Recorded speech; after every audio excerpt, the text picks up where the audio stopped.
Okay, Assalamualaikum warahmatullahi wabarakatuh. Salam sejahtera dan selamat malam kepada rakan-rakan CBO sekalian. So, kita jumpa lagi sekali pada bulan ini untuk sesi Enzyme Online Program. Dan ini merupakan sesi yang terakhir untuk tahun 2023. InsyaAllah kita mungkin akan sambung lagi pada tahun depan. So nanti akan berita daripada kami nanti. Tapi pada malam ini kita akan teruskan sambungan daripada topik yang lalu. Kalau ingat lagi pada sesi yang lalu topiknya adalah enzim penyembuhan dalaman badan. Okey. So nampak slide So hari ini kita akan sambung balik. Topik ini memang satu topik yang cukup menarik kerana kita membicarakan tentang sistem tubuh badan kita yang mana related dengan enzim. Boleh dikatakan sebab tu kita cakap kan tiada enzim tiada kehidupan. So begitu dekatnya, begitu pentingnya enzim kepada tubuh badan kita. Dan sememangnya enzim kalau kita tengok daripada sejak azali lagi telah dikurniakan oleh Tuhan di dalam tubuh badan kita untuk menjalankan aktiviti selaku pemangkin untuk apa orang cakap untuk menjalankan proses tindak balas penukaran ataupun penguraian ataupun penghadaman, semuanya melibatkan enzim. So itulah kenapa pentingnya enzim untuk tubuh badan kita. So apa yang kita nak belajar pada hari ini, siapa yang follow pada sesi yang lalu, kita ada Dr. Zaidi ada membicarakan tentang kepentingan enzim untuk beberapa sistem di dalam tubuh badan kita. Dan hari ini kita akan sambung lagi. Sebab kalau nak cerita, kalau ikutkan saya rasa bukan setakat 2 sesi, mungkin lebih daripada itu lagi, kita kena tambah lagi sesi sebab terlalu banyak fungsi enzim dalam tubuh badan kita. So kita nak tengok apa relatednya enzim ni kepada tubuh badan kita dan bagaimana ia boleh membantu dari segi penyembuhan secara dalaman, secara semula jadi daripada tubuh badan kita sendiri. Macam mana kita nak aktifkan balik tubuh badan kita supaya bercakap bertindak aktif untuk menyembuhkan diri sendiri. Kebanyakannya kadang-kadang ada orang ada mengalami penyakit ataupun menghidapi penyakit bukan disebabkan oleh faktor luaran semata-mata, kadang-kadang disebabkan oleh faktor dalaman kita sendiri yang tidak cukup kuat untuk melawan anasir-anasir jahat daripada luar, bakteria, virus, penyakit degeneratif dan sebagainya. So itu adalah satu topik yang menarik. So hari ini kita harap semua dapat pinjamkan telinga, dapat memahami apa yang dikongsikan oleh Dr. Zaidi sebentar nanti. Jadi sebelum itu saya ingin kongsikan sedikit seperti biasa sebab kelas kita related dengan produk yang cukup istimewa di CNI, yang cukup unik, yang cukup luar biasa, iaitu produk enzim.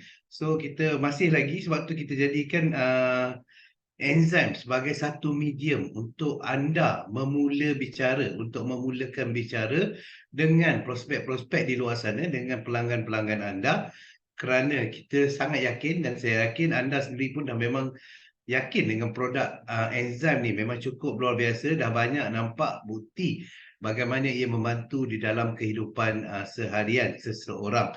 So kita bermula dengan NEI, iaitu Program Incentive Network Expansion, yang mana untuk setiap penajaan atau setiap perujukan melalui package-package yang tertera di sini, yang tertera di dalam slide ada 4 package, iaitu package lift, package lift dengan ecstasy, lift dengan Royal Jelly White C, lift dengan Neoganic dan juga lift bersama dengan Omega 3, yang mana harganya cukup istimewa untuk mereka yang mula menyertai CNI dengan package ini. Mereka terus mendapat dengan harga yang cukup istimewa. Dengan tambahan RM12 untuk setiap produk itu, mereka sudah menjadi ahli dan dalam sama dapat menikmati penjimatan yang sangat besar untuk pembelian package-package yang dinyatakan ini. Dan yang paling best lagi, ianya adalah win-win situation.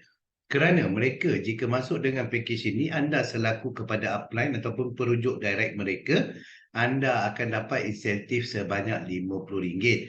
Dan sekiranya ada 5 package yang dijual ataupun 5 orang new CBO yang telah anda rujuk, anda akan dapat ekstra RM50 lagi. Wow, itu memang sangat-sangat luar biasa. Dan yang untuk NEI tu, yang RM50 yang pertama dan sampai yang kelima tu, yang bukan tambahan, anda boleh dapat secara mingguan. Tetapi dengan syarat, kena ada 100 PSPV untuk bulan tersebut. So contohnya, bulan ni anda awal bulan anda dah pun buat pembelian peribadi 100 PSPV, dan pada minggu lepas anda telah berjaya mendapat 5 tajaan baru melalui pakej ini, dan pada minggu ini akan dimasukkan ke dalam akaun anda sebanyak RM250 plus dengan RM50 akan dibagi pada hujung bulan. Minta maaf. So mingguan adalah sebanyak RM250, dan kalau minggu ini ada buat penajaan yang sama, anda buat rujukan yang sama, anda dapat lagi 250 dalam minggu hadapan. Itu yang istimewanya dengan pakej promosi khas referral ni. Tetapi dah tak lama so maknanya pakej ni akan berakhir pada penghujung bulan ini. Pada tahun depan sama ada kita akan sambung ataupun tidak, masih lagi menjadi tanda tanya. So cepat-cepat grab promosi ini sebelum hujung bulan ini. Dan seterusnya untuk pembelian khas insentif pembelian ulangan. Maksudnya pakej ini bukan saja terhad kepada orang-orang baru yang anda rujuk, tetapi anda sendiri selaku seorang CBO yang sedia ada pun boleh menikmati dengan harga yang sama, iaitu RM200 untuk setiap pakej yang tertera di dalam slide ini. Dan yang specialnya, kalau anda dapat penajaan 100 PSPV pada awal bulan, kalau lah katalah direct referral anda di bawah anda yang sedia ada CEO buat pembelian ulangan, anda pun akan dapat RM50 lagi daripada setiap seorang. Itu yang bestnya. Tetapi untuk pakej ni tiada lagi yang setiap 5 dapat lagi RM50 tadi. Ini untuk setiap satu pakej yang anda jual dari refer anda akan dapat RM50. Pun sama akan tamat pada penghujung bulan ini, bulan 12 ni 31 bulan 12. Dan seterusnya, apa lagi promosi yang kita ada? Ini pun akan tamat pada penghujung tahun ini, iaitu pakej WSP, Wellness Special Package, yang mana ianya terbuka untuk AM dan ke atas akan mendapat insentif tunai.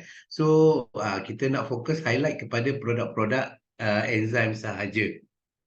So, dengan pembelian 6 LEF, anda akan dapat percuma 2 LEF yang bernilai lebih kurang dalam 300 lebih. Tapi yang special lagi, dengan setiap penjualan pakej ini, anda akan dapat insentif tunai khas AM. Ini untuk AM dan ke atas sahaja, RM120. Pembelian 3 percuma 1 dapat insentif tunai khas AM RM50.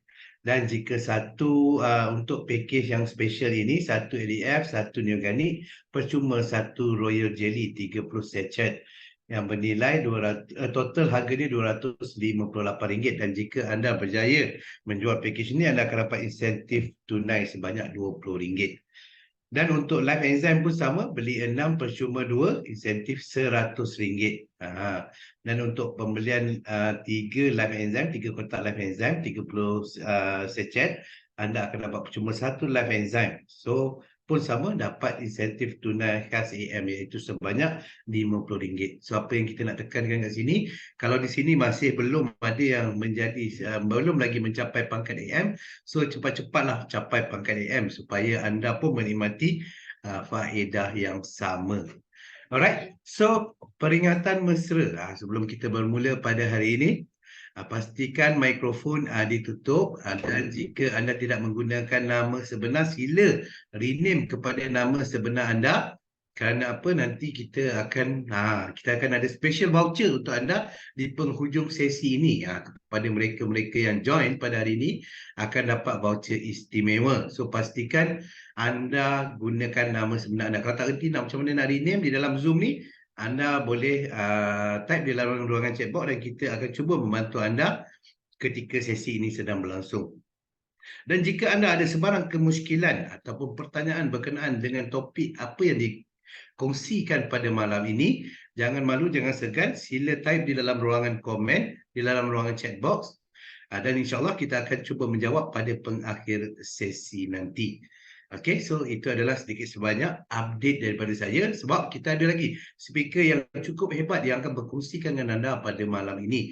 So, seperti mana kita tahu, tajuk kita pada malam ini adalah enzim penyembuhan dalaman badan. Sesiapa yang tak dapat mengikuti sesi yang lalu, pastikan anda pergi ke kepada CAN channel, YouTube channel kami, di mana di dalam itu kita telah kongsikan video untuk sesi yang lalu. Jadi, tanpa melengahkan masa, jom sama-sama kita berikan tepukan yang gemuruh kepada Dr. Zaidi. Silakan Dr. Zaidi. Okey, baiklah. Terima kasih kepada MC kita yang sentiasa ceria dan sentiasa semangatnya memang luar biasa.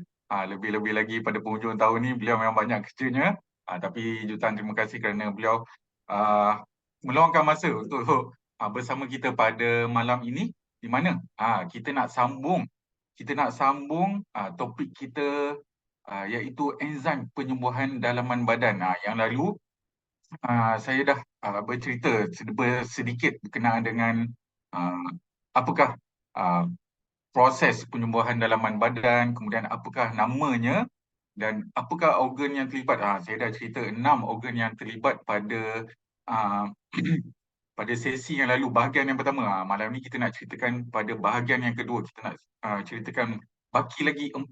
Kalau yang hari yang lalu, maafkan saya katakan ada 6 lagi, tapi sebenarnya ada lagi 4 lagi organ yang terlibat dalam proses penyembuhan dalaman badan.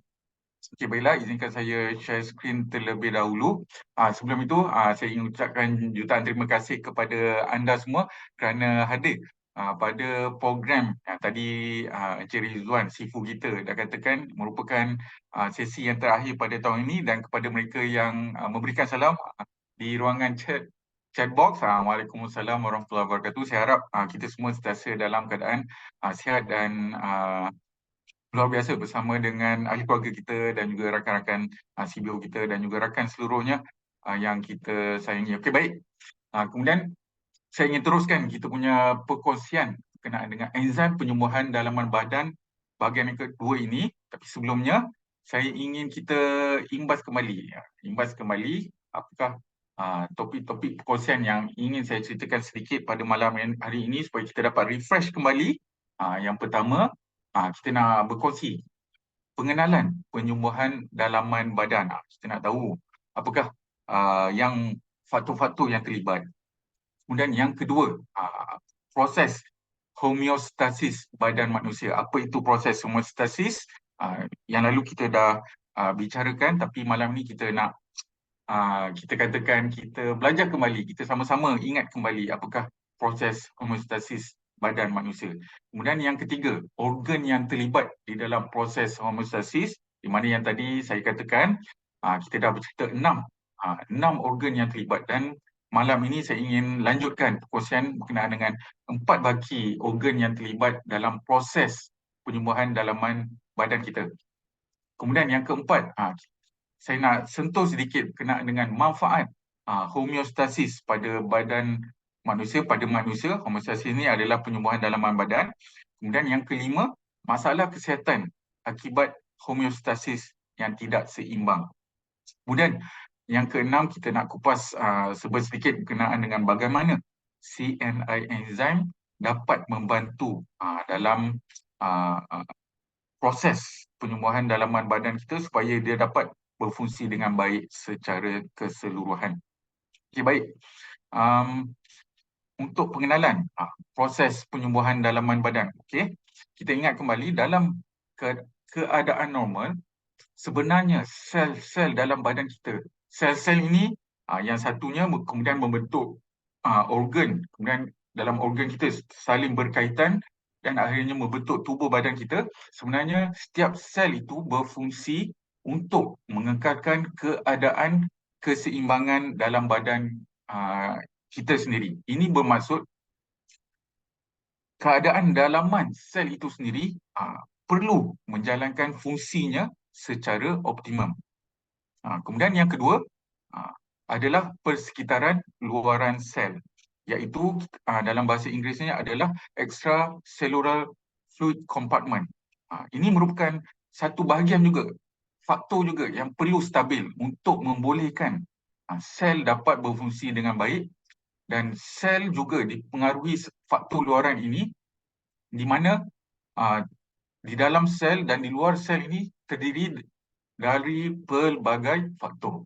Jadi kita nak emphasize sebenarnya dalam proses penyembuhan dalaman badan terdapat dua faktor untuk sel badan berfungsi dengan baik. Yang pertama, sel itu sendiri, dan yang kedua adalah persekitaran luaran sel. Ini dua faktor yang penting supaya badan kita dapat menjalankan prosesnya, terutamanya dalam topik kita pada malam hari ini, iaitu proses penyembuhan dalaman badan. Kemudian seterusnya, okey, setiap sel, kita ingat kembali, sebenarnya mempunyai fungsi yang berbeza, dan juga setiap sel tersebut mempunyai kadar normal yang tertentu yang mempengaruhi kesihatan kita. Sebagai contoh, suhu badan kita, okey, di antara yang normal adalah di antara 37 darjah Celsius hingga lebih kurang 37.5 darjah Celsius. Itu berkaitan dengan suhu. Kemudian untuk kadar gula dalam darah yang normal antara 4.4 sehingga 5.5 mol per desimeter. Okey. Dia punya bacaan yang normal untuk kadar gula dalam darah 4.4 sehingga 5.5. Kalau yang kurang daripada tu, maknanya kita dah mengalami kurang gula dalam badan, iaitu hypo. Kalau dia lebih, dia jadi hyper. Okey, kemudian pH darah kita juga. Sebenarnya pH darah kita juga mempunyai kadar yang normal. Okey, iaitu di antara 7.35 hingga 7.45 dia punya kadar pH dia. Okey, di mana untuk pengetahuan semua, seharusnya darah kita adalah dalam range ini, iaitu sedikit beralkali. Jadi sangat penting. Jadi bila buat saringan kesihatan dan sebagainya, penting untuk kita lihat keadaan dalaman badan kita adakah berasid ataupun beralkali. Kemudian seterusnya, mungkin yang saya boleh kongsikan secara umumnya adalah tekanan darah. Okey, tekanan darah yang normal antara 120 per 80 mmHg, okey, iaitu millimeter of mercury, sehingga 140 per 90 mmHg. Okey, itu yang kadar normal dia. Jadi kalau lebih daripada tu, jadi hypertension. Kalau yang kurang, hypotension. Okey. Okey, keadaan keseimbangan dalam badan kita tidak dapat dicapai, atau perubahan sekecil apapun yang berlaku dalam persekitaran dalaman badan kita, yang tadi kita dah katakan dua faktor, sel itu sendiri dan juga faktor luaran, jika terjadi perubahan, ia boleh menyebabkan sel-sel dalam badan kita mati. Okay? Sebagai contoh mudah, dalam badan kita, kita boleh jadi kurang air dalam badan yang dinamakan dehidrasi. Okay, di mana keadaan apabila cecair dalam badan yang masuk lebih sedikit daripada cecair badan yang keluar. Okay? Maksudnya kita tak minum banyak, tapi badan kita mengeluarkan banyak cairan. Ada banyak penyakit yang boleh menyebabkan keadaan ini terjadi, dan juga boleh kita katakan kita punya lifestyle itu sendiri, gaya hidup kita sendiri, kurang minum air dan sebagainya, dia boleh menyebabkan badan kita dehidrasi. Okey, seperti yang kita tahu, kira-kira 55 hingga 80% daripada jumlah berat badan kita terdiri daripada air. Dan air dalam badan mempunyai peranan yang sangat penting untuk membantu sistem penghadaman berfungsi dengan baik, kemudian membuang toksin, okey, membantu menstabilkan suhu badan. Okay, suhu badan tadi antara 37 hingga 37.5 yang normal. Kalau lebih daripada itu, kita mengalami demam. Okey, dan menjadi pelincir semula jadi untuk sendi-sendi kita. Okey. Dan untuk pengetahuan semua, malangnya tanda-tanda dehidrasi sering dianggap sebagai dahaga biasa. Namun, jika keadaannya memburuk, jika tidak dirawat dengan betul, okey, dehidrasi ni, kurang cairan dalam badan ni boleh berkembang menjadi masalah kesihatan yang lebih serius. Okey. Itu sebagai contohnya lah, kita ingat kembali. Okay. Jadi dua faktor tadi, sel itu sendiri dan juga faktor luaran, di mana sangat penting untuk kita jaga kedua-dua keadaan ini supaya badan kita dapat berfungsi dengan baik. Okey, kita ingat kembali, proses penyembuhan dalaman badan sebenarnya dalam sainsnya ataupun secara saintifiknya dinamakan homeostasis. Okay, kita dapatkan nama homeostasis ini daripada bahasa Greece, okay, Greece, iaitu homeo sama dan juga stasis tidak bergerak. Iaitu keadaan yang perlu badan pertahankan untuk mengekalkan keseimbangan dalaman badan untuk mengekalkan fungsi sel yang optimum. Okey, untuk pengetahuan semua, dalam biologi ini istilah homeostasis sebenarnya boleh digunakan dalam pelbagai disiplin sains seperti sains kesihatan dan juga psikologis sebagai contohnya. Dan Claude Bernard merupakan saintis pertama kali yang memperkenalkan istilah homeostasis ini dalam dunia fisiologi. Okay. Dan kemudian istilah ini dibangunkan oleh Walter Cannon pada tahun 1960. Dia berkembang lebih banyak pada 1960-an sehingga sekarang. Dan apa yang terjadi dalam badan kita ketika proses homeostasis ini berlaku, okay, apabila keadaan persekitaran dalam badan kita itu sendiri, sama ada itu sel ataupun daripada luaran, otak akan mengesan perubahan itu. Dan proses mekanisme ataupun mekanisme pembetulan akan bertindak. Sebarang perubahan nilai daripada julat normal, okay, julat normal tadi sebagai contoh suhu badan kita ke, kadar gula dalam darah kita, kadar tekanan darah. Okey, ini akan mencetuskan satu mekanisme yang pembetulan. Kalau itu tinggi, dia akan turunkan. Okey, sebagai contoh, nilai yang melebihi julat normal diturunkan semula ke nilai normal, dan jika ia menurun, okey, di bawah nilai normal, dia akan ditingkatkan kembali semula kepada nilai normal oleh sel itu sendiri dan juga persekitaran luaran sel itu.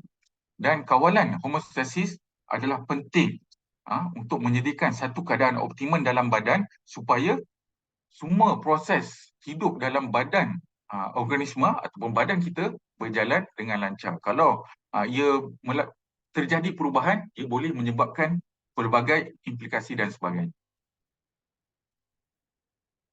Okey, dia punya poin penting dekat sini, apabila persekitaran dalam badan kita berubah, otak akan mengesan perubahan tersebut dan otak akan menghantar signal ataupun sign pada organ-organ yang terlibat untuk melakukan proses ataupun mekanisme pembetulan yang akan bertindak untuk correctkan balik, untuk membetulkan balik julat yang mungkin naik ataupun menurun tersebut. Okey, baik. Kita teruskan. Ada 4 komponen mekanisme homeostasis yang penting, okey, yang boleh mempengaruhi persekitaran sel dan juga persekitaran luaran sel itu. Yang pertama adalah rangsangan. Okey, ini adalah keadaan ataupun situasi yang mempengaruhi persekitaran dalaman badan kita. Sebagai contoh, jika suhu dalam ruangan itu terlalu tinggi, dia boleh menyebabkan suhu badan kita naik. Kalau suhu dalam ruangan itu rendah, dia boleh menyebabkan suhu badan kita menurun. Dan penting mekanisme pembetulan itu berlaku supaya badan kita dapat mengekalkan kadar normal suhu tersebut. Okey, sebagai contoh contoh paling mudah lah untuk kita faham berkenaan ini. Kemudian yang kedua, komponen yang kedua yang penting adalah reseptor. Reseptor untuk mengesan perubahan dalam persekitaran dalaman badan kita. Sebagai contoh, dalam kulit kita mengandungi pelbagai reseptor. Reseptor, sebagai contoh, nama dia adalah thermoreceptor. Ia berfungsi untuk merasakan perubahan suhu. Kemudian ada yang kedua sebagai contoh, mechanoreceptor.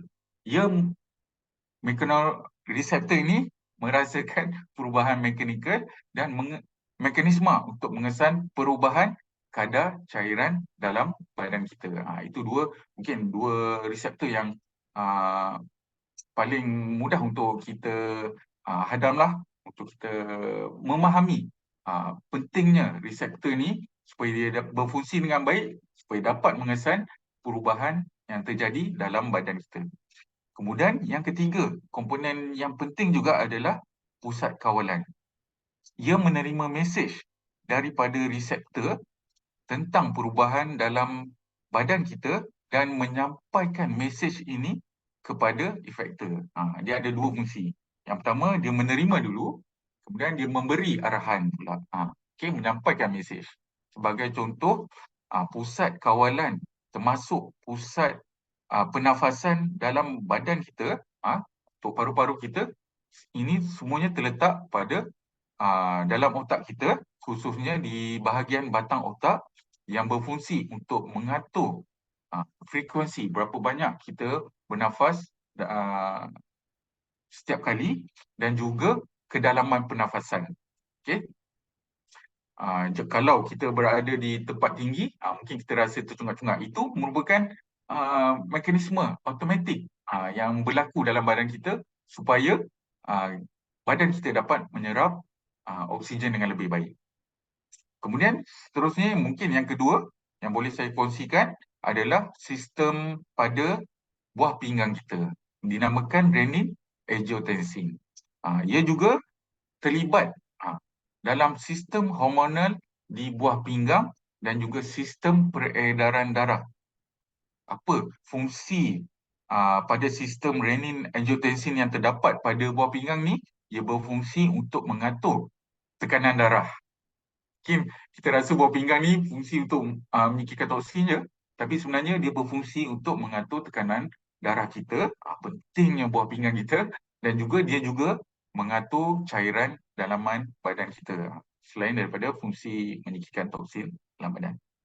Kemudian komponen yang keempat adalah efektor. Efektor ini menerima mesej daripada pusat kawalan, iaitu batang otak tadi dan juga bahagian otak kita, okey, untuk menukar fungsinya bagi membetulkan ketidakseimbangan yang terjadi dalam badan kita. Di peringkat sel, reseptor pada nukleus sel tersebut boleh berfungsi sebagai efektor. Dia mempengaruhi, memodulasi ekspresi gen untuk menyeimbangkan kembali persekitaran dalam badan kita ke tahap normal. Jadi dua faktor itulah sangat penting, iaitu sel kita itu sendiri dan juga luaran daripada sel itu. Jadi ada 4 komponen yang berfungsi dalam proses homeostasis yang dinamakan proses penyembuhan dalaman badan kita. Okey, kita lihat organ yang terlibat dalam proses homeostasis ini. Okey, organ yang terlibat dalam proses homeostasis ini, ia merupakan satu proses ataupun mekanisme yang berlaku secara automatik. Okay? Kerana proses ini dikawal oleh saraf bawah sedar manusia, dinamakan saraf autonomous yang berada pada bahagian otak dinamakan hipotalamus. Okey. Jadi penting untuk kita tahu bahawa proses penyembuhan dalaman ini berlaku secara automatik yang kita tak boleh nak kawal. Sehingga penting untuk kita memelihara kesihatan setiap faktor ataupun setiap, kita katakan, komponen tadi yang saya dah ceritakan tadi. 4 faktor tadi, 4 komponen mekanisme homeostasis ini. Okey. Dan proses homeostasis ini melibatkan pelbagai organ dan juga sistem dalam badan manusia, di mana setiap organ dan juga sistem ini mempunyai peranan khas dalam mengekalkan keseimbangan dalam badan kita supaya ia dalam keadaan optimum. Dia bukan satu organ saja, tapi sebenarnya dia mungkin melibatkan organ yang lain sehingga kita panggil itu adalah sistem yang mungkin berkaitan di antara satu sama lain. Okay. Pada bahagian yang pertama yang lalu, dalam topik yang sama ini, saya dah ceritakan ada 6 organ dan juga sistem yang terlibat dalam proses homeostasis ini, yang kita panggil proses penyembuhan dalaman badan kita. Kita ingat kembali, yang pertama merupakan bahagian otot dan juga kulit. Di mana kedua-dua ini penting dalam mekanisme pembetulan suhu badan kita. Kalau kita demam, dia akan berfungsi untuk menurunkan demam tersebut, suhu badan kita, supaya dia jadi stabil. Kemudian yang kedua, dalam otot dan juga kulit ini, ia juga terlibat dalam kemampuan badan kita, terutama pada kulit, dalam menyembuhkan luka. Dan untuk pengetahuan anda semua, sebenarnya luka apabila ia terjadi pada badan kita melakukan proses penyembuhan dalaman secara sendiri. Apabila dia ataupun luka yang terjadi itu agak parah, itu yang memerlukan kita untuk mendapatkan rawatan, di mana badan kita memerlukan bantuan dengan ubat-ubatan dan juga prosedur perubatan tertentu. Sebagai contoh, jahitan, pemindahan darah dan juga sebagainya. Selain itu, proses penyembuhan luka ini juga penting untuk badan kita mendapatkan zat nutrien yang cukup supaya kulit dapat menjalankan fungsi penyembuhan itu secara sempurna. Dan semua prosedur perubatan tadi yang saya katakan yang dapat membantu proses penyembuhan itu pada asasnya hanyalah untuk membantu proses homeostasis dalam badan kita untuk penyembuhan luka itu terjadi dengan lebih cepat. Akhirnya, kejayaan usaha perubatan yang dijalankan ataupun makanan kesihatan yang kita ambil, semuanya akan bergantung kepada tindak balas badan kita sendiri terhadap rawatan tersebut, apa yang kita ambil, apa yang kita makan untuk menyembuhkan diri kita sendiri. Mungkin sambil-sambil anda di ruangan Zoom pada malam ini mungkin boleh kongsikan sedikit. Kita ada beberapa leader yang sangat hebat lah berkaitan dengan proses penyembuhan luka ni, terutama apabila berkaitan dengan luka yang susah nak sembuh, iaitu luka akibat kencing manis. Mungkin anda boleh typekan di ruangan chat box apakah produk yang anda boleh sarankan untuk penyembuhan luka akibat kencing manis. Sambil-sambil tu saya nak cerita sikit pengalaman saya apabila melakukan saringan kesihatan menggunakan kuantum di Ceras pada 2 minggu, kata salah saya, minggu lalu ataupun 2 minggu yang lalu. Saya ada terjumpa dengan satu orang rakan CBO kita, usianya masih muda lagi, lebih kurang 30-an, 31 ataupun 32 tahun. Okey, beliau ni dia tak sedar ada mengalami masalah kencing manis. Bagaimana beliau tahu beliau dapat penyakit ini? Apabila beliau menjalankan kerjanya. Kerja orang ini, CBO ini adalah sebagai kita panggil, kalau kita supervisor untuk alam flora. Alam flora ni bertugas tugas untuk melakukan pembersihan lah dekat kawasan sekitar rumah kita lah, macam orang yang angkat sampah dan sebagainya. Beliau sebagai supervisor. Okey, dalam satu hari tu beliau dalam menjalankan tugasnya, beliau terpijak paku, paku pada kayu, yang tercacat ke atas, beliau terpijak. Kemudian beliau apabila terkena tu terus cepat pergi ke klinik kesihatan, ke hospital untuk mendapatkan rawatan. Standard operation procedure untuk orang yang kena luka terkena paku ni yang besi ni, mesti kena vaksin dan sebagainya lah untuk melindungi badan apabila terkena dengan karat dan sebagainya. Kemudian beliau dibenarkan pulang. Kemudian untuk proses penyembuhan luka sebenarnya, yang biasa paling lama pun dalam 1 minggu. Tapi beliau ni dah 2 minggu tak sihat, tak sembuh-sembuh lagi luka dia. Tak sembuh lagi luka dia. Dan beliau pun rasa pelik lah. CBO kita ni rasa pelik lah, kenapa tak sembuh ni. Kemudian dia pun pergi ke klinik kesihatan untuk cek, rupanya kena luka diabetes. Luka akibat diabetes. Rupanya memang boleh kita katakan selama beliau bertugas tu, beliau tak tahu pun dah kena penyakit kencing manis ni.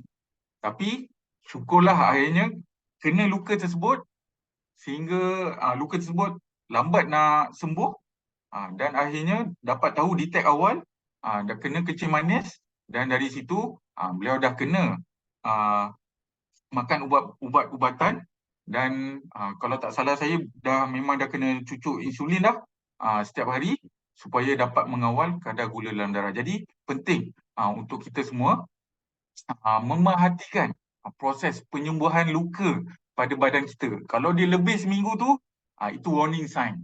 Warning sign kita boleh mengalami masalah kencing manis ini.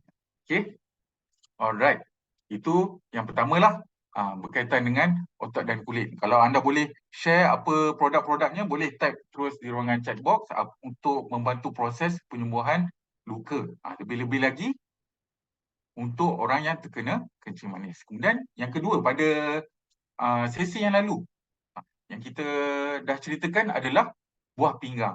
Tadi pun saya dah cerita sedikit berkenaan dengan buah pinggang ni, apa fungsinya. Dia berfungsi dalam boleh kita katakan berfungsi untuk memelihara ataupun mengawal jumlah cairan dan juga elektrolit dalam badan kita. Dia juga berfungsi untuk menapis darah dalam badan kita untuk membuang sisa dan juga mengawal jumlah air dan juga elektrolit yang dihasilkan dalam air kencing. Jadi untuk memeriksa keadaan buah pinggang kita, fungsi buah pinggang kita boleh lakukan dua ujian. Yang pertama ujian darah, kemudian yang kedua ujian air kencing. Kalau air kencing tu lebih-lebih lagi sebenarnya nak lihat apakah ada protein dalam air kencing tu, dia menandakan buah pinggang itu rosak ataupun tidak. Kemudian organ yang ketiga adalah hati dan juga pankreas. Hati ini berperanan dalam kawal gula dalam darah. Kita tak tahu, biasanya kita tahu pankreas saja. Rupa-rupanya hati dan juga pankreas ni sebenarnya berperanan untuk mengawal kadar gula dalam darah kita. Okey, seterusnya adalah sistem jantung kita, iaitu sistem kardiovaskular. Pada sesi yang lalu kita dah ceritakan sistem kardiovaskular ni sebenarnya merujuk kepada beberapa proses untuk memastikan keseimbangan dalam badan kita dan juga fungsi jantung, saluran darah dan juga peredaran darah keseluruhannya ke dalam badan kita. Dan sistem ini bukan jantung saja, pembuluh darah juga berfungsi. Keseluruhan badan kita bertanggungjawab untuk memastikan bekalan darah mencukupi ke seluruh badan, mengangkut oksigen dan juga zat nutrien yang apa yang kita makan, dan selain itu dia juga berfungsi untuk menghapuskan hasil sampingan metabolik. Boleh kita namakan toksin dalam badan kita lah. Okey, ia juga berfungsi untuk itu, menyingkirkan toksin dalam badan kita, antaranya seperti gas karbon dioksida dan hasil sampingan daripada apa yang kita makan tak digunakan, kita perlu keluarkan. Dan sistem kardiovaskular ini sangat penting. Okey, selain itu untuk sistem kardiovaskular ini juga ada berfungsi untuk mengawal tekanan darah. Jika tekanan darah ni tinggi atau sebagainya, dia boleh mempengaruhi organ-organ lain dalam badan kita. Kerana setiap organ dalam badan kita memerlukan darah, zat nutrien dan juga oksigen yang dibawa oleh darah tersebut. Okay. Kemudian organ yang kelima adalah paru-paru. Paru-paru ini penting untuk mengawal pertukaran gas, terutamanya oksigen dan juga karbon dioksida antara darah dan juga udara. Okey. Kemudian yang seterusnya, yang terakhir adalah sistem endokrin. Yang kita cerita pada bahagian yang pertama yang lalu pada bulan lepas. Okey. Sistem endokrin ini terdiri daripada pelbagai kelenjar endokrin. Dia bukan satu je, tapi dia merupakan sistem. Seperti kelenjar thyroid, kelenjar adrenal dan juga kelenjar pituitari. Ada 3 kelenjar yang utamalah yang mengawal dan juga menghasilkan hormon untuk pelbagai fungsi badan kita. Dan setiap hormon yang berkaitan dengan sistem endokrin ini, dia berperanan untuk mengawal metabolisme badan kita, pertumbuhan badan kita, reproduksi dan juga pelbagai tindak balas lainnya dalam badan kita yang melibatkan pelbagai organ supaya badan kita dapat mengekalkan proses homeostasis ataupun proses penyembuhan dalaman badan kita. Okey, jadi malam ini saya nak lanjutkan kita punya perkongsian berkenaan dengan proses penyembuhan dalaman badan kita dengan sistem yang ketujuh, iaitu sistem pencernaan. Okey, sistem pencernaan ataupun penghadaman ini membantu dalam proses penyerapan nutrien, termasuklah karbohidrat, okey, gula, okey, protein, lemak, vitamin dan juga mineral. Penting sistem penghadaman ini untuk mengekalkan keseimbangan nutrisi dan juga tenaga dalam badan kita. Homeostasis ataupun proses penyembuhan dalam badan kita melalui sistem penghadaman ini bertujuan untuk mengekalkan keseimbangan dalaman yang diperlukan untuk proses pencernaan. Mula-mula apa yang kita makan perlu dicerna, dan yang kedua untuk penyerapan zat makanan, zat nutrien yang kita serap dengan betul. Okey, sistem penghadaman ini terlibat dalam memecahkan makanan kepada bahan yang boleh diserap oleh badan kita. Ada 3 proses sistem penghadaman kita ini berfungsi dalam proses homeostasis ini. Yang pertama adalah pengaturan rembesan enzim dan juga asid dalam perut kita. Ini berkaitan dengan enzim dalam perut kita. Apabila makanan memasuki perut, sel-sel dalam dinding perut kita akan bertindak balas dengan meningkatkan penghasilan cairan asid perut dan juga meningkatkan enzim pencernaan. Ia membantu dalam memecahkan makanan kepada bentuk yang lebih mudah, dan mekanisme ini dikawal oleh maklum balas hormon seperti gastrin, hormon gastrin yang merangsang pengeluaran asid perut. Dan juga yang kedua tadi adalah dia meningkatkan enzim pencernaan. Jadi keseimbangan ini sangat penting untuk ia terjadi. Kalau dia tak terjadi, dia boleh menyebabkan enzim dari bahagian lain dalam badan kita boleh berkurangan dan boleh menyebabkan pelbagai masalah kesihatan lainnya yang berkaitan dengan organ, di mana enzim tersebut badan kita memang fokus untuk menghasilkan enzim pencernaan yang tinggi sehingga menyebabkan pada organ yang lain dia boleh menyebabkan kekurangan enzim untuk proses metabolisme organ tersebut berjalan dengan baik. Kemudian yang kedua, proses yang boleh dilakukan oleh sistem penghadaman adalah peraturan ataupun proses penyerapan nutrien. Homeostasis merangkumi proses penyerapan nutrien. Yang penting dalam badan kita adalah organ usus kecil. Kebanyakan zat diserap oleh usus kecil kita. Selain daripada perut, kemudian ada usus besar, ada sedikit-sedikit nutrien yang diserap, tapi yang paling banyak diserap pada usus kecil. Okey, nutrien ataupun zat makanan yang diperlukan badan seperti glukosa ataupun gula ataupun asid amino yang kita dapat daripada protein diserap melalui dinding usus kecil ini ke dalam aliran darah. Kemudian melalui aliran darah dia akan diedarkan ke seluruh badan kita, dan ia juga melibatkan pengawalan hormon seperti hormon insulin untuk penyerapan glukosa. Kalau kita makan lemak, ada hormon yang tertentu untuk penyerapan lemak, dan juga kalau kita makan protein, ada hormon tertentu untuk membantu penyerapan protein. Kemudian proses yang ketiga yang penting juga dalam sistem penghadaman ini adalah proses pengaturan bakteria dalam usus kita. Mikroorganisma dalam usus kita, iaitu bakteria usus yang bermanfaat, bakteria baik ini memainkan peranan penting dalam proses homeostasis sistem penghadaman badan kita.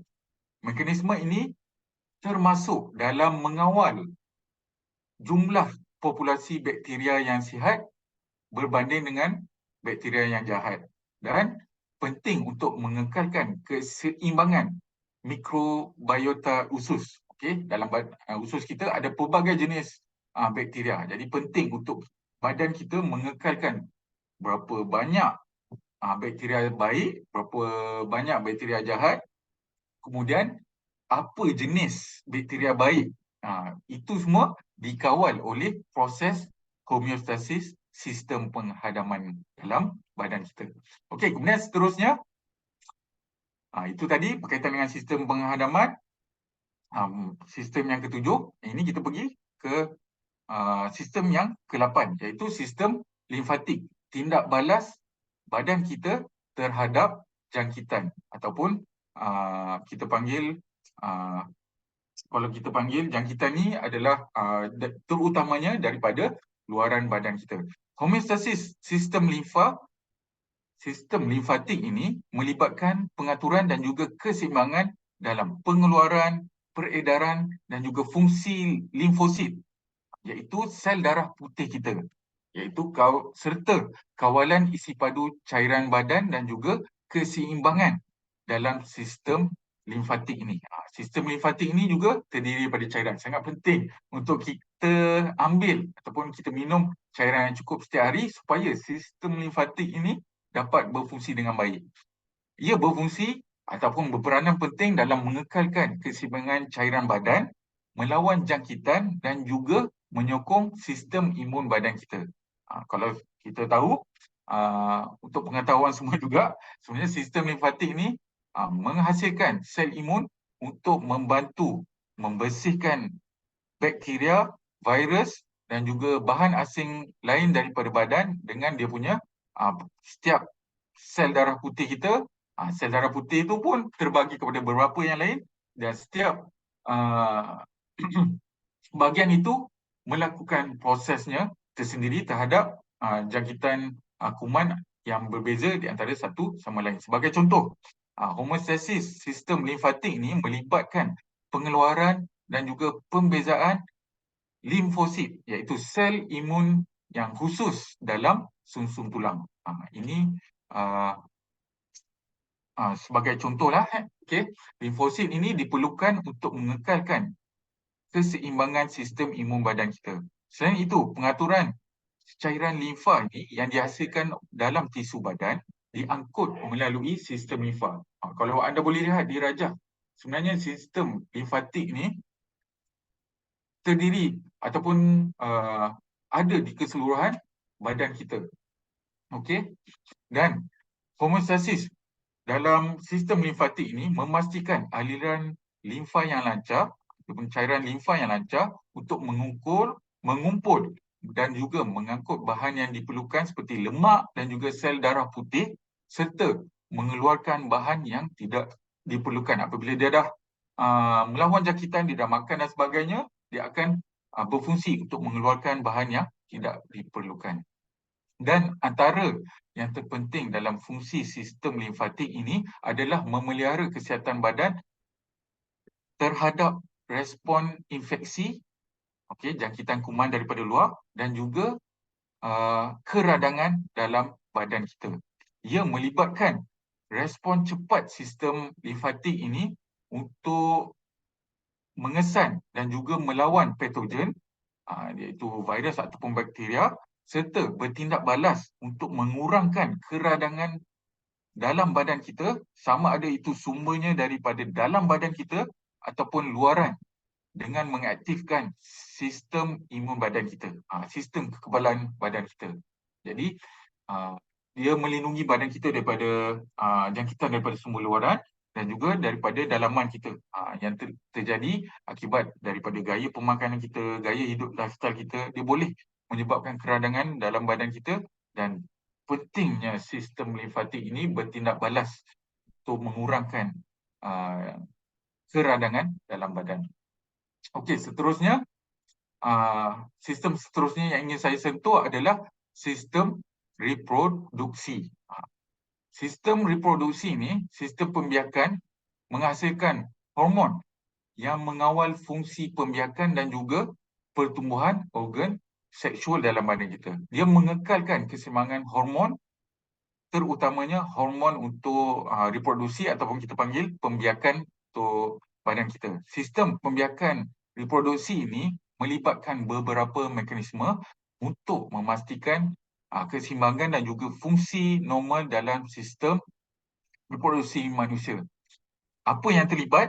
Sebagai contoh, pada wanita ada proses menstruasi. Ia merupakan satu proses yang terdiri daripada perubahan hormon dan juga fizikal yang terjadi pada setiap bulan. Okey, hormon-hormon seperti hormon estrogen dan juga progesteron, dia dapat mengatur pertumbuhan endometrium, ovulasi dan juga persiapan badan untuk wanita untuk proses kehamilan. Jadi apabila melakukan saringan kesihatan dan sebagainya, penting untuk kita lihat apakah hormon-hormon ini berada dalam keadaan normal ataupun tidak, sehingga dia boleh menyebabkan pelbagai masalah lainnya. Nanti saya akan sentuh pada slide seterusnya nanti.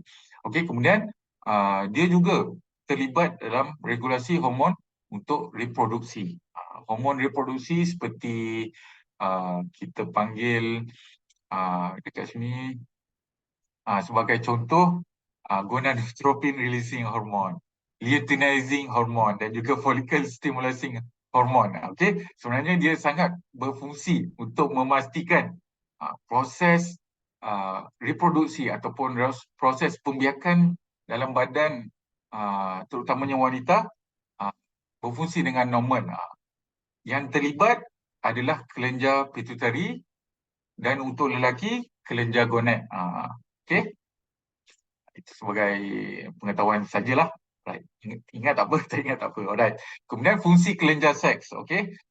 Fungsi kelenjar seks seperti pada testis pada lelaki dan juga ovarium pada wanita, dia memproduksi hormon untuk kelenjar seks, sebagai contoh testosteron dan juga estrogen dan juga progesteron pada wanita. Okey. Kemudian homeostasis pada fungsi sistem reproduksi ini memastikan pengeluaran hormon yang dihasilkan dalam julat normal untuk membantu fungsi reproduksi dan juga karakteristik seksual sekunder. Sebagai contoh, kalau lelaki perlu kadar testosteron yang tinggi supaya dia dapat pertumbuhannya lebih daripada wanita. Kalau wanita pula dia ada hormon estrogen dan juga progesteron yang perlu dalam keadaan normal supaya proses untuk karakteristik seksual sekunder seperti payudara dan sebagainya, dia berjalan dengan baik. Kemudian seterusnya, dalam sistem reproduksi ini khas untuk wanita, dia mengekalkan keseimbangan hormon semasa kehamilan. Semasa hamil ni, proses homeostasis memastikan keseimbangan hormon untuk menyokong perkembangan janin ataupun baby dalam rahim, dan juga dia penting untuk mengekalkan kehamilan supaya proses kehamilan itu berlangsung sehingga akhirnya lah stage yang terakhir 9 bulan dan seterusnya. Okey, kemudian yang kelima, untuk lelaki pula, dia berfungsi untuk kalau kita boleh panggil, dia berfungsi untuk cairan semen sperma pada lelaki. Dia melibatkan proses pengeluaran berapa banyak dan juga apa composition yang terdapat pada air mani supaya proses reproduksi pada lelaki itu berjalan dengan baik, supaya dapat meningkatkan uh, kemungkinan ataupun kita panggil, kalau kita boleh panggil, dia sebagai meningkatkan lagi kebarangkalian untuk membolehkan persenyawaan itu berlaku. Okey, itulah beberapa fungsi yang melibatkan sistem reproduksi yang berkaitan dengan proses homeostasis ini. Dan yang seterusnya, yang terakhir, sistem yang terakhir, yang ke-10 kalau tak salah saya, okey, sistem saraf. Sistem saraf ini dia menyelaraskan tindak balas badan kita terhadap perubahan sekitaran dan juga keadaan dalaman, termasuk pengawalan kadar denyutan jantung, kadar pernafasan kita dan juga fungsi otot dapat berfungsi dengan baik. Dia terdapat, kalau sistem saraf ini biasanya akan berkait dengan beberapa sistem yang lain. Sebagai contoh, sistem jantung, sistem paru-paru dan juga sistem otot dan juga kulit ini. Okey, dan sistem saraf ini sebenarnya dia menyelaraskan tindak balas badan terhadap perubahan persekitaran daripada luar dan juga keadaan dalaman badan supaya setiap organ yang lain yang berkaitan dengan sistem saraf ini dapat berfungsi dengan baik. Seperti yang saya dah katakan, dia sangat berkait rapat dengan jantung, paru-paru dan juga sistem otot dan juga kulit kita. Okey, itulah 10 organ yang terlibat dalam proses penyembuhan dalaman badan kita, dan penting untuk kita mengekalkan proses penyembuhan dalaman badan ini yang dinamakan homeostasis ini, dan kerana dia banyak manfaat untuk manusia terutamanya. Okey, yang pertama, dia mengekalkan keseimbangan dalaman badan kita. Kemudian yang kedua, dia meningkatkan kemampuan respon terhadap perubahan. Kalau setiap organ ataupun setiap sistem itu tak berfungsi dengan baik, jadi respon ataupun reseptor terhadap perubahan itu tak dapat berjalan dengan baik. Kemudian yang ketiga, dia mencegah kerosakan sel dan juga tisu dalam badan kita. Yang keempat, dia mengawal keseimbangan asid alkali dalam badan kita. Jadi penting untuk kita perhatikan adakah badan kita berasid ataupun badan kita beralkali. Jadi penting dekat sini untuk kita tahu supaya kita dapat mengekalkan pH badan kita dalam keadaan sedikit beralkali lemah lah, dan supaya tidak terlalu berasid sehingga boleh menyebabkan pelbagai masalah kesihatan lainnya. Kemudian dia juga manfaat homeostasis ini juga bermanfaat untuk pertahanan badan kita terhadap jangkitan. Dia mengawal kadar gula dalam darah kita. Dia juga berfungsi untuk keseimbangan penyerapan zat makanan yang kita ambil. Dan yang terakhir, apa manfaat dia adalah mengoptimalkan setiap fungsi organ dalam badan kita supaya badan kita dapat mengekalkan kesihatan yang optimum. Okey, apa masalah kesihatan yang boleh terjadi apabila homeostasis ataupun proses penyembuhan dalaman badan kita ini tidak seimbang? Ada mungkin saya boleh kongsikan beberapa pada slide ini. Yang pertama adalah gangguan fungsi organ. Okey, yang pertama ini gangguan dalam homeostasis ataupun proses penyembuhan dalam badan kita boleh menghalang organ dalam badan kita berfungsi dengan baik. Sebagai contoh, fungsi jantung dan paru-paru kalau dia tidak berfungsi dengan baik, boleh terjadinya cairan yang terkumpul pada rongga di sekitar antara jantung dan juga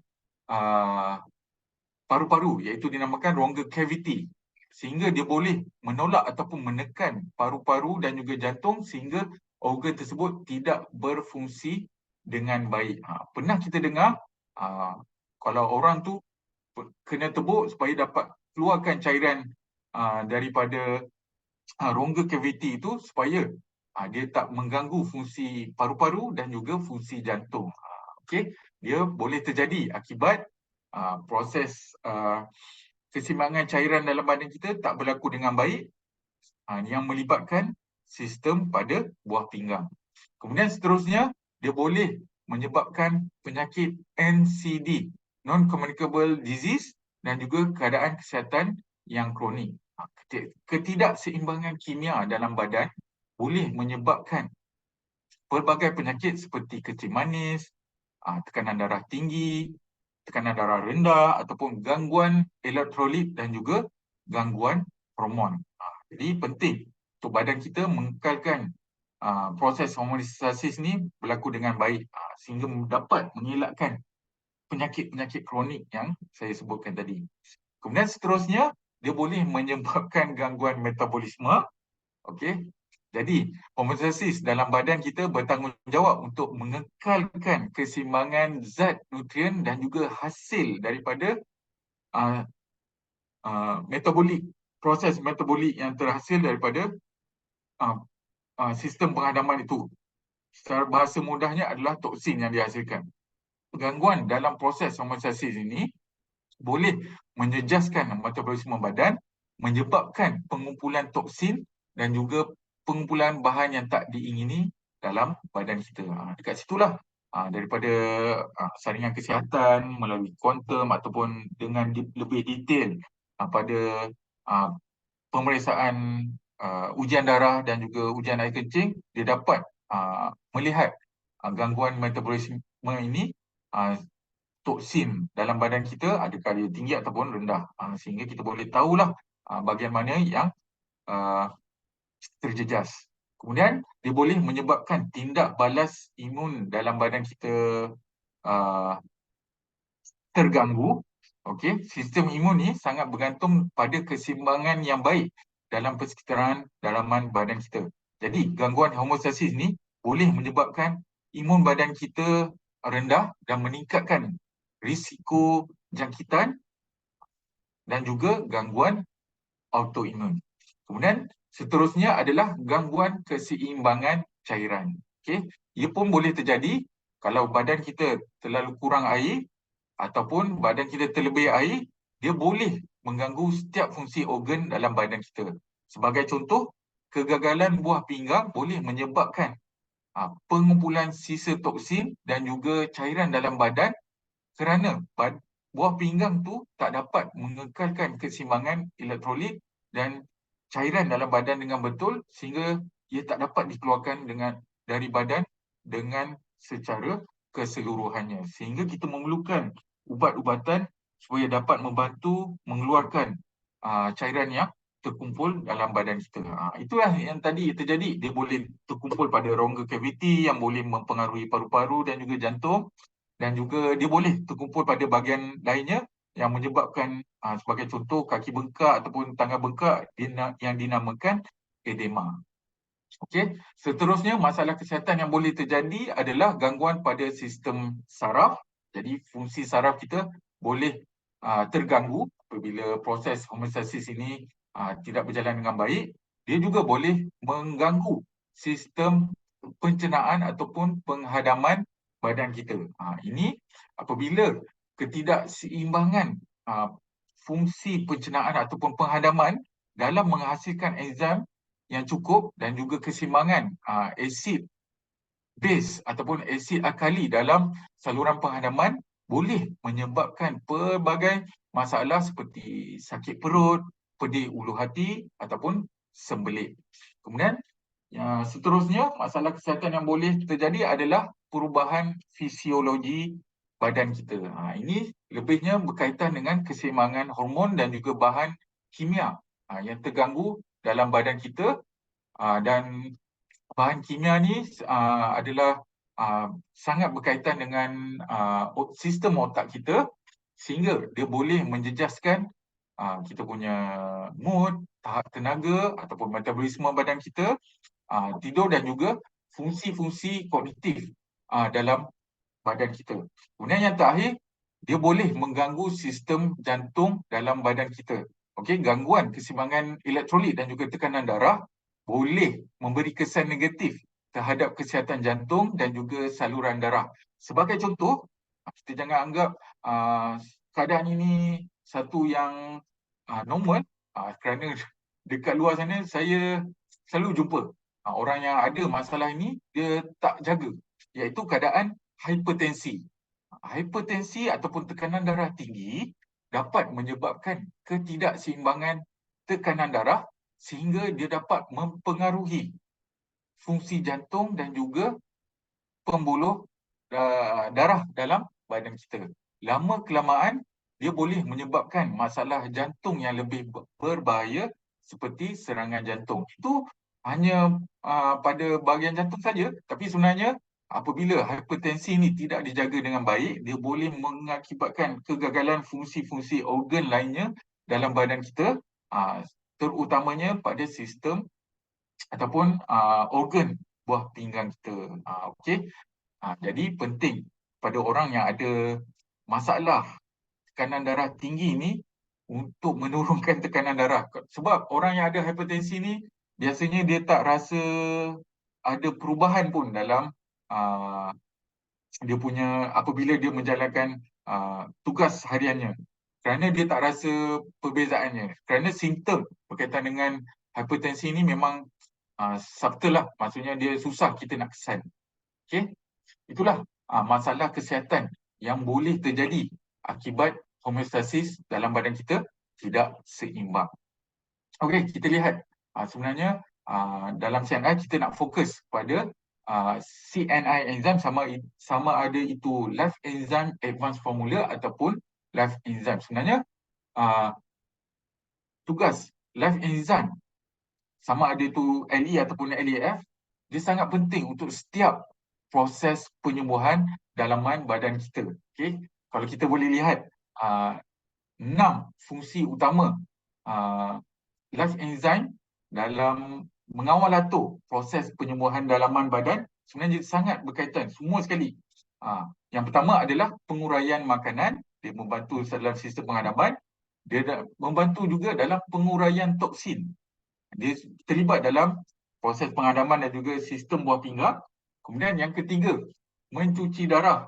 Ini terlibat dalam organ jantung, buah pinggang dan juga kita punya sistem penghadaman kita. Kemudian anti-inflamasi, antioksida, antibakteria dan juga antivirus.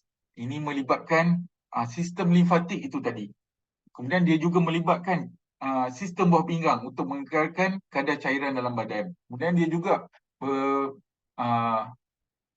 yang terlibat juga adalah sistem kulit kita juga untuk memastikan proses ini semua anti-inflamasi, antioksida, antibakteria dan juga antivirus berlangsung dengan baik. Kemudian yang kelima, regenerasi sel, pertumbuhan sel baru. Ini pun penting kerana enzim dalam badan kita dapat membantu penghasilan sel yang lebih baik di mana pelbagai organ dalam badan kita seperti saya katakan tadi, dia memang memerlukan sel yang dihasilkan itu sel yang optimum lah ataupun sel yang terbaik supaya akhirnya dia akan membentuk organ dan juga satu sistem yang dapat membantu secara keseluruhan. Dan yang keenam, dia mengawal atur ataupun membantu pemulihaan dalam badan kita supaya setiap organ dalam badan kita menghasilkan, setiap organ dalam badan kita memerlukan enzim untuk kalau saya boleh katakan enzim metabolik lah. Okey, enzim metabolik ini penting supaya setiap fungsi dalam organ kita, keseluruhan organ-organ yang kita dah ceritakan dalam 2 episod ini, dia dapat berfungsi dengan baik supaya akhirnya proses homeostasis ataupun proses penyembuhan dalam badan kita dapat berfungsi dengan baik. Kemudian dengan LEF pula, dia juga membantu kesihatan usus, kesihatan hati dan juga kesihatan darah. Okey, itulah tugas life enzyme sebagai pemangkin tugas setiap organ dalam membantu proses homeostasis dan juga pemangkin apabila kita makan makanan kesihatan yang kita ambil tu supaya dapat diserap sepenuhnya dan badan kita dapat menggunakannya secara keseluruhannya. Okey. Inilah tadi yang saya dah katakan tadi, mengawal atur sistem dalaman badan, dalam membantu dalam masalah metabolisme, Kemudian dia memelihara sel yang rosak dan juga penghasilan sel baru yang lebih sihat. Dia juga meningkatkan kadar metabolisme badan kita melalui enzim metabolik. Kemudian dia berfungsi dalam anti-inflamasi, antioksidan, antivirus dan juga antibakteria. Kemudian yang kelima, dia mengurangkan makanan supaya apa yang kita makan tu dapat diserap sepenuhnya oleh badan kita dan yang tak diperlukan dapat disingkirkan. Dan kemudian yang terakhir dalam penguraian sisa metabolik dan juga detoksifikasi dalam badan kita.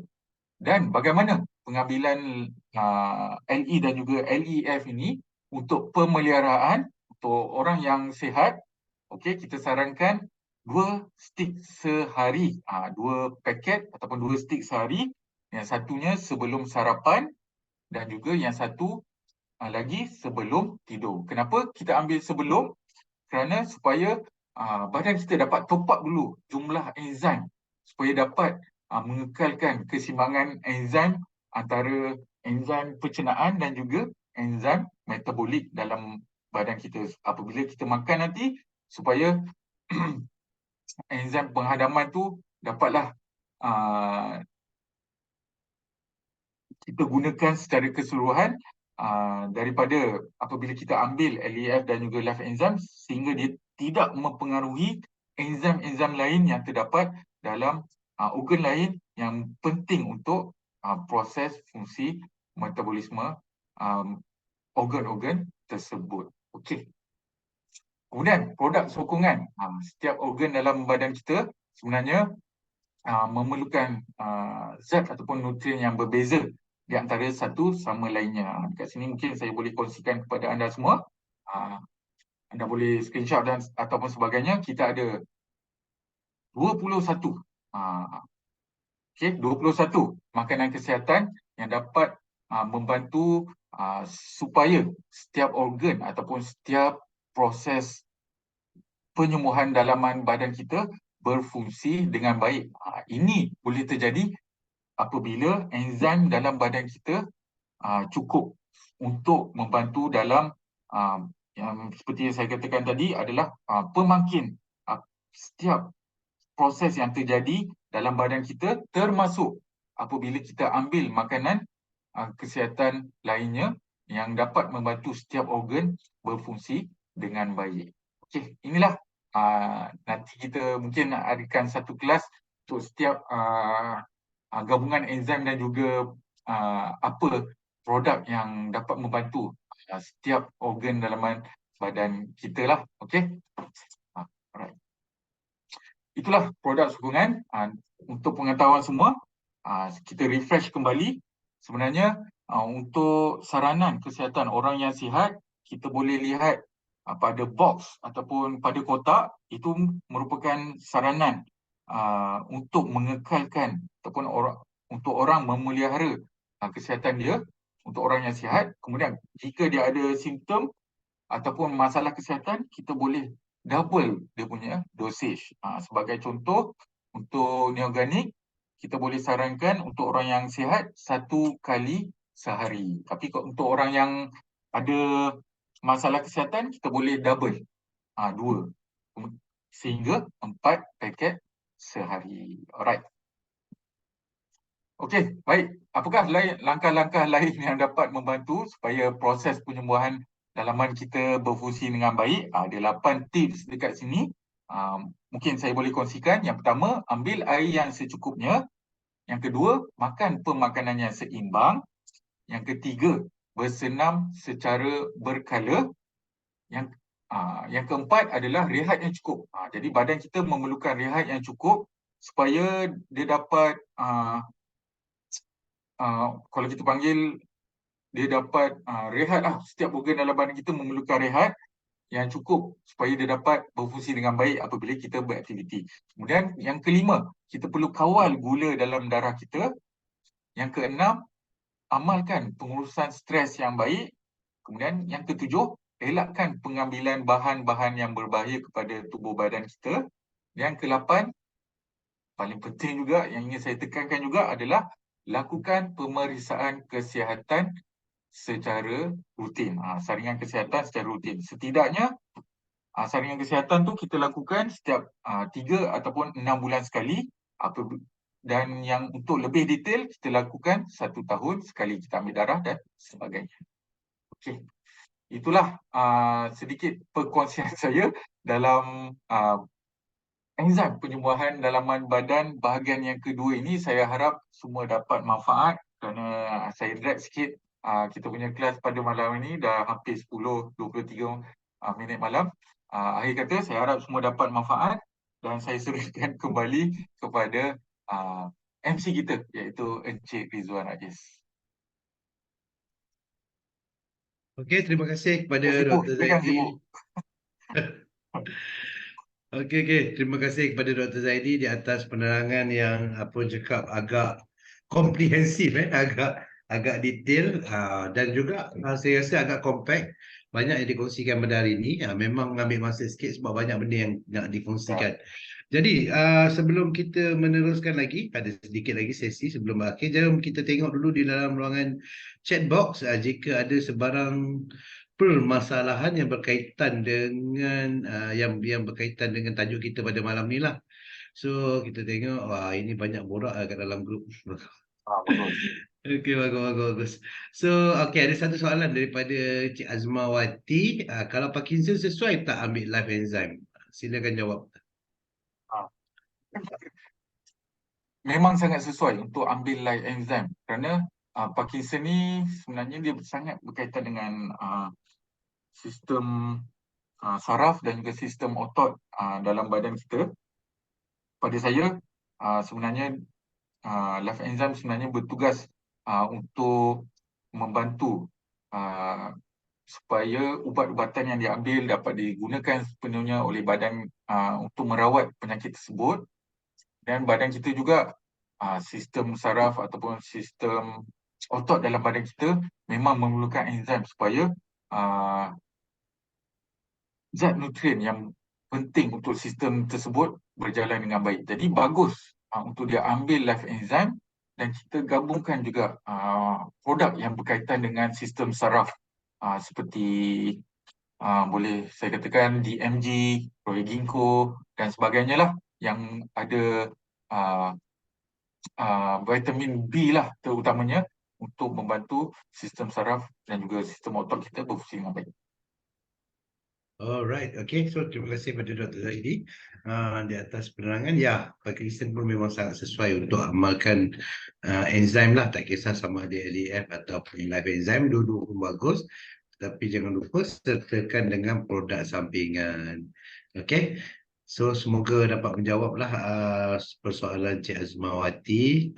Tuan Fauzi cakap rumah dia blackout sampai pukul 11.30 malam. Okey, lagi banyak serangan juga daripada Cik Edi Saya cadangkan Leaf, Organic, Royal Jelly, Nutrimos, Josh Pad, Food Wash, Shodoku jikalau ada luka. Yes. So Dr. Zaidi, mungkin ada sedikit persoalan berkenaan dengan bagaimana ia membantu untuk merawat luka selain daripada dalaman. Okay. Untuk produk-produk tadi banyak tu. Taklah, untuk enzim lah, dari segi enzim. Kita tak sentuh produk lain. Okey. So, sebenarnya seperti yang saya kongsikan tadi, sebenarnya enzim ni penting untuk yang pertama melindungi badan kita daripada jangkitan daripada luaran lah. Kalau apabila kita luka, badan kita akan terdedah kepada sumber jangkitan sekunder dan lainnya. Sebagai contoh, dia ada fungsi anti-inflamasi, dia ada fungsi antibakteria dan juga antivirus. Okay. Penting juga fungsi antioksida. Kemudian yang kedua, kita boleh kaitkan dengan dia membantu dalam mencuci darah, pembersihan darah. Apabila kita luka, badan kita akan menghasilkan bahan-bahan yang membantu proses penyembuhan luka tersebut dan akhirnya bahan-bahan tersebut memang perlu dikeluarkan oleh badan kita. Jadi enzim dapat membantu. Kemudian yang terakhir yang boleh saya kaitkan juga daripada fungsi life enzim itu sendiri adalah regenerasi sel, pertumbuhan sel baru yang lebih baik dan lebih cepatlah sudah tentunya. So maknanya memang sangat related lah untuk Yap, orang yang ingin mempercepatkan penyembuhan luka lah, itu yang betul. kita nampak. Mungkin Selain daripada daripada Cik Rizwan, daripada pengalaman CBO lainnya yang saya lihat, bukan saja mereka sarankan untuk makan, malah mereka sarankan untuk taburkan ataupun sapu live yes, enzyme pada kawasan luka tersebut supaya dapat so, dia absorb lebih cepat dekat bahagian tersebut. semoga supaya lebih cepat sembuh lah, orang cakap Ah, supaya cepat luka tu sembuh. Tapi diorang pun bukan cakap saja, memang benda tu dah terbukti, dah banyak sangat dah.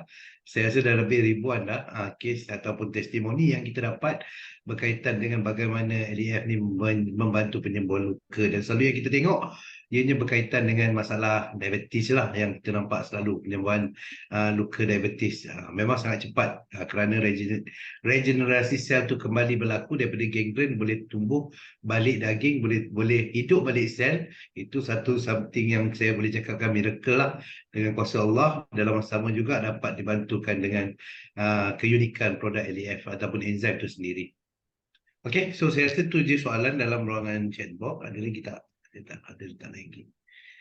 Okay. Ahmad Syukrikan Terapi Kuatan besok. ni cakap ni terapi back sore. Ini pun Terapi besok, yes. penting juga. Orang yang memang Hidden. bedridden, dia memang selalu terbaring je. Sebab tu dia sangat penting untuk orang yang ahli keluarga dan sebagainya lah, petugas kesihatan dan sebagainya, terutama pada orang yang kena bedridden ni, untuk dia selalu menggerak-gerakkan perubahan posisi dan sebagainya supaya aliran darah berjalan dengan baik. Tapi apabila tak dijaga dengan baik, dia boleh jadi bed sore. Jadi itu pun Yes. sangat membantu. Okey, terima kasih Dr. Zaidi. Saya rasa Ya, itu dia soalan yang ada di dalam chat box. baik. Jadi masa pun Sama. sangat mencemburui kita sekarang ni. Wah, soalan lagi. Ada soalan, okey, last soalan yang last daripada Okay. Cik Azmawati lagi. Vaksin. Ya, Vaksin yang diambil boleh ke dibersihkan? betul betul.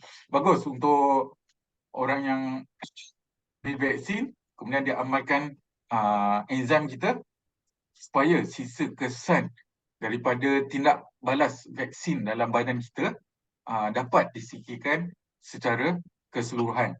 Kerana dalam fungsi life enzyme itu sendiri, dia menguraikan toksin, dia ada mencuci darah, dia juga sebagai anti-inflamasi. Apabila kita ambil vaksin, tentunya badan kita akan melakukan proses penyembuhan dalaman itu sendiri, di-trigger by vaksin itu sendiri, sehingga dapat penting untuk fungsi anti-inflamasi, kemudian antioksidan juga, antibakterial juga antivirus, supaya kesan daripada vaksin itu dapat dikurangkan.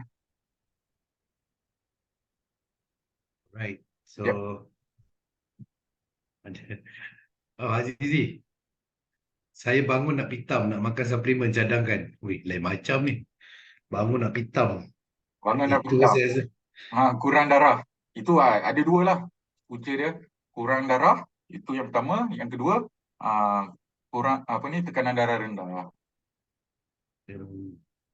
Saya rasa Tuan Azizi Zainal pun sebagai SPO kita yang lama juga sudah pasti dah tahu dah apa produk dia. Tapi untuk anda semua, saya kongsikan sikit lah apa produk yang boleh kita sarankan untuk orang yang ada tekanan darah rendah ni. Dia punya main concern adalah untuk tingkatkan jumlah darah merah ataupun HB itu sendiri. Jadi penting untuk kita ambil makanan kesihatan yang dapat tambah jumlah darah tersebut. Antaranya kita boleh sarankan Royal Jelly, kemudian kita boleh sarankan DNG. Kemudian yang lainnya seperti vitamin C dan sebagainya, itu sebenarnya penting untuk penghasilan darah yang lebih baik lah. Saya setuju. So maknanya memang masalah utama selalu rasa nak pitam ni, memang banyak yang kita jumpa pun ketika buat saringan kesihatan adalah masalah tekanan darah yang rendah lah. So Cik Azizi better untuk double check balik dengan buat blood pressure test. Sama ada kalau ada sendiri lagi bagus. Lepas bangun tidur tu check terus tengok macam mana. Kalau betul seperti yang dikatakan, so amallah produk-produk yang Dr. Zaidi cadangkan tadi. Okey Dr. Zaidi, setakat itu dulu kita punya soal jawab untuk malam ini. Okey, sebab kalau ada apa-apa nanti kita boleh sambung di dalam WhatsApp group. Okey, jadinya Dr. Zaidi sekali lagi saya nak minta pertolongan untuk ambil gambar kita sebelum kita pergi kepada topik yang seterusnya. Ramai yang sedang menunggu ni nak dapat voucher kan. Tapi kita hold dulu, kita ambil gambar dulu. Okey? Okey. Okey, ada 2 Okay, page. tolong buka video semua. Alright. Abang On Fauzi dah video, minta on tolong semua buka video. video tu. Okey? Okey, semua dah ready. Okey, ada 2 page Kejap Alright. Page yang pertama. Oh, Abang Fauzi Page ada yang nama pertama. baru, Abang G. Page yang pertama, 1, 2, 3. Okey, itu yang pertama. Kemudian kita pergi yang kedua. Saya. Yang kedua. Alright, 1, 2, 3. Okey. Alright. Terima kasih semua. Okey, thank you juga Dr. Zaidi. Jadi Alright. kita teruskan lagi semoga perkongsian pada malam ini semua dapat manfaat, tapi juga dalam sama juga bukan manfaat dari segi ilmu je, dapat penjimatan lagi malam ni. Sebab hari ini kita ada promosi khas Enzyme Online Program. Kita ada 2 promosi iaitu promosi A, beli 2 kotak leaf dengan harga 376 dapat 1 kotak LEF bernilai RM235 ataupun promosi B 2 kotak Life Enzyme percuma 1 kotak Life Enzyme 30 sachet bernilai RM191. Jadi borang tempahan saya nak minta tolong Dr. Zaidi untuk sharekan dalam ruangan chat box dan anda semua sila isikan borang tersebut. Kalau boleh isi sekarang tetapi kita bagi masa sehingga esok jam 6 petang. So lepas jam 6 petang tempahan ditutup. So setiap orang layak untuk menerima 2 voucher untuk setiap promosi. So maknanya anda layak untuk dapatkan 4 voucher lah. Okey, so voucher akan dihantar selewatnya pada 15 Disember iaitu pada hari Jumaat inilah melalui kita punya WhatsApp CNI Information Center lah 012-638-2090. So pastikan cepat-cepat isi borang tersebut dan borang itu boleh dipindah milik dan juga ianya akan tamat pada penghujung bulan ini iaitu pada 31 Disember 2023. Alright. So dah isi borang memang ABG. Saya memang seronok pula panggil dia ABG. Memang offer gila-gila ni.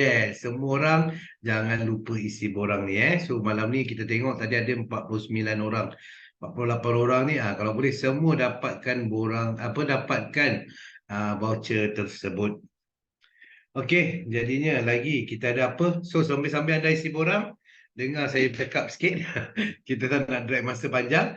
Okey, so untuk promosi bulanan bulan Disember bermula daripada 28 November sehingga 31 Disember nanti dengan setiap pembelian produk CNI di dalam satu invoice kecuali fire sale dan produk package promotion lebih 360 PV dan ke atas anda akan dapat produk dapat satu lagi enzyme free, LEF free, dapat satu omega 3 dan juga dapat satu tongkat ali ginseng coffee yang bernilai RM289. Jadi apa lagi yang kita ada? Promosi bulanan untuk wellness lagi. Untuk memang special untuk kaum wanita yang cantik jelita, yang cantik menawan. Beli 4 permata suri percuma 1 permata suri bernilai RM73 ataupun beli 2 permata suri, dapat lipstick yang bernilai RM58.50. So jangan lupa untuk stock up bulan ni, beli banyak-banyak, beli 4 percuma 1. Kalau sebulan anda ambil 2 botol lah, stock up terus untuk 6 bulan sekali. Ataupun mungkin boleh habis dalam masa seminggu je setiap botol lah. Dia lain orang, lain cara penggunaan dia. So kalau yang mana memang banyak guna, pakai. Yang mana kurang guna, boleh kongsi dengan kawan-kawan. Dapat harga lebih murah lagi. Okey, dan sama juga bulan ini, bulan kita fokus pada kesihatan usus. Iaitu dengan pembelian probiotik, produk yang untuk menjaga usus kita, beli 3 percuma 1. probiotik yang bernilai RM96 ataupun beli 2 probiotik dapat 1 free Sun Ovid. Kita punya minuman yang cukup berkhasiat, yang memang cukup sedap rasanya, yang berharga RM32.50. So, ini pula ada flash promo bermula daripada tarikh yang cukup bertuah pada hari ini, iaitu 12 hari bulan 12. Okey, sehingga 18 hari bulan 12 nanti. Ada seminggu untuk anda. Promosi hebat untuk produk yang memang tak apa cakap, tak perlu nak cerita tentang kehebatannya, iaitu DMG. Produk yang boleh membekalkan oksigen di dalam tubuh badan kita untuk kecerdasan mental dan juga fizikal. So, apa yang specialnya dengan flash promo ni, beli 2 DMG percuma 1 DMG yang bernilai RM124. So, yang mana yang banyak guna DMG, yang banyak spray-spray, asyik bersukan, sebelum bersukan memang spray. Stock up bulan ni, beli banyak-banyak sebab promosi ni terhad untuk 7 hari sahaja sehingga 18 Disember nanti. Dan dalam masa sama, kempen testimoni masih lagi berlangsung, di mana ada 4 kategori. Yang pertama untuk video testimoni yang berdurasi 2 hingga 3 minit, boleh hantarkan kepada Dr. Zaidi ataupun Mr. John Chu, dapat insentif produk sehingga RM150 ataupun harga runcit dia. So, kategori kedua, testimoni berserta dengan rekod dokumen. Jika ada masalah kesihatan, anda sertakan sekali laporan kesihatan sebelum dan selepasnya. Ini yang paling best sekali sebab boleh dapat insentif produk sehingga RM250. Dan jika anda adalah pengguna MyRas, anda boleh tengok jika ada perubahan sebelum dan selepas penggunaan MyRas. Boleh hantarkan gambar bersama dengan produk.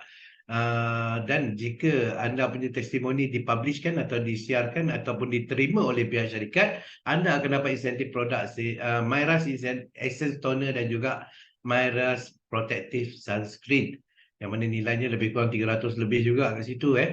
Dan yang keempat, jika anda tak ada testimoni tetapi downline anda ataupun prospek anda, customer anda yang beli produk dan makan dan dapat rasa perubahannya, anda juga tidak terkecuali untuk mendapat insentif produk selaku pemberi khidmat testimoni. Jika anda yang monitor, anda yang hantar testimoni dia orang dapat sama ada 150, 250 ataupun produk MyRas tersebut. Anda selaku pemerhati ataupun pemantau untuk mereka, anda akan dapat insentif produk RM100. So, jangan lupa jika ada, boleh call Mr. John Chu ataupun Dr. Zaidi untuk urusan yang selanjutnya. Dan Wellness Nutritionist Help Desk, yang mana ini dibuka khas untuk anda para CBO sekalian untuk bertanyakan sebarang permasalahan berkaitan dengan pemakanan, dengan makanan kesihatan ataupun masalah-masalah yang dihadapi oleh anda sendiri ataupun customer anda. So, WhatsApp di 0355691300. Tapi kita akan cuba untuk jawab dalam tempoh sejam lah. Itu kita punya SOP ketika hari bekerja. So, hari Isnin hingga Jumaat 9 pagi hingga 6 petang. Jika anda tanya hari Sabtu ataupun hari Ahad, kita akan jawab pada hari Isnin yang berikutnya.